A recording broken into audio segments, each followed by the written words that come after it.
U okviru 11. kola Opštinske lige Obrenovca, grupa A, odigran je komšijski derbi u Draževcu, gdje je domaći Torpedo savladao Zvezdu iz Konatica rezultatom 3:0.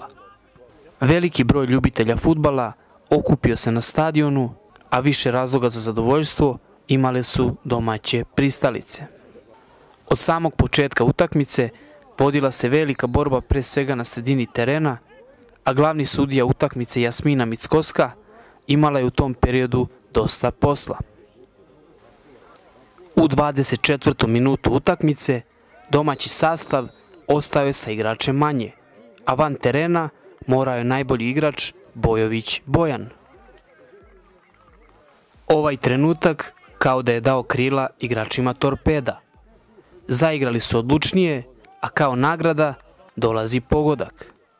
Udarac iz ugla izvodi Petrović, a najviši u skoku bio je Radić, koji je neumoljivo zatresao mrežu bivšeg kluba.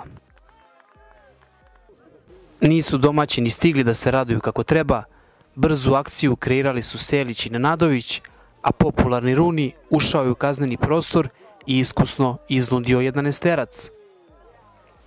Neprecizan sa bele tačke bio je golgeter Selić, koji je poslao loptu preko gola Torpeda. Do kraja poluvremena konkretni rival bila je Zvezda. Stvorila je nekoliko dobrih prilika, ali mreža Gavrilovića ostaje netaknuta i na odmor domaći odlaze sa golom prednosti. Nastavak utakmice znatno bolje i motivisanije otvara domaći tim, a prvu pravu priliku propustio je Petrović. Nedugo zatim ponovo je Torpedo napao, a u idealnoj prilici našao se Marinković, koji iz 2 pokušaja nije uspeo da pogodi mrežu Zvezde.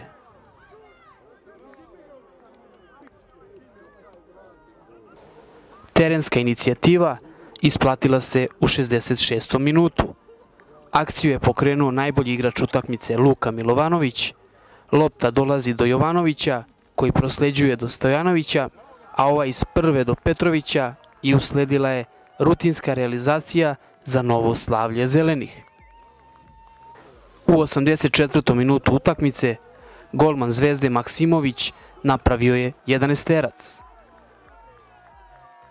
Odgovornost preuzima nekadašnji kapiten Zvezde Petrović i postiže drugi pogodak protiv bivšeg kluba za konačnih 3:0. Nakon utakmice svoje impresije izneli su nam Jovanović Konstantin i Lazić Mile.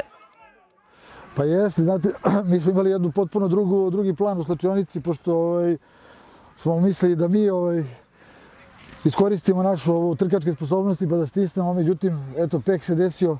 Bojović, koji je motor ekipe, je malo pao na provokaciju, dobio je brza 2 žuta kartona i onda smo morali da se prosto malo, kako da kažem, prilagodimo dešavanjima na terenu, tako da smo se dogovorili da se malo zbijemo, pa da ih sačekamo u drugom poluvremenu, jer vidjeli smo jako momci dobro igraju fudbal u Konaticama, vidi se kvalitetni igrači, da su teški, da nisu u treningu i da će pasti drugo poluvreme, što se na kraju i desilo. Iako nas je bilo jedan manje, oni nisu bukvalno ni prišli gol u drugo poluvreme. Rezultat je odličan, da mi je neko ponudio pre utakmice 3:0, naravno da bi ga prihvatio odmah. Mislio sam da će biti drugačije, ali na kraju, šta da kažem, momci su zaista odigrali kako treba i definitivno mislim da sad je svima jasno koji je ovdje najbolja ekipa u Obrenovačkoj opštini. Kakvi su planovi za naredni period? Znate šta, mi imamo još te 2 utakmice da odradimo, koje ćemo se naravno potruditi da dobijemo. Sad situacija je takva da očigledno nećemo igrati taj baraž kako stvari stoje. Ali mislim da će biti prilike da Draževac zaigra u Beogradskoj ligi sigurno sada na jesen. Mi se za to pripremamo, da pripremimo igralište, da pripremimo uslove, slačionice i naravno da ćemo još pojačati tim na leto. To su nam planovi, da ne igramo epizodnu ulogu ni gore, nego da prikazujemo ovakav fudbal. I da, i ono što moram da kažem, znači ja mislim da je ovo rekordna poseta u Draževcu, ja mislim pa sigurno 500 ljudi otprilike bilo, ajde moja procena, mislim da to selo još nije videlo I to je ono čemu sada stremimo, da bude tako i od jeseni, da bude što više ljudi, da se igra lep fudbal, da se uživa. I da utakmice budu ovakve, a ne neke da dajemo po 10, 15, 20 golova i tako. Pa ništa, imam da kažem da nas je domaćin odučio od fudbala, da su bili mnogo bolji sa igračem manje i da su zaslužili ovu pobedu, čak možda i ubedljiviju. A na nama je da vidimo da ispravimo svoje greške i da ove ostale dve utakmice do kraja dobijemo i da odigramo taj baraž. A ako budemo igrali ovako i u baražu, nema šta da tražimo. Tako da mora se da zovemo pamet i da vidimo u svojim redovima šta nam je činiti.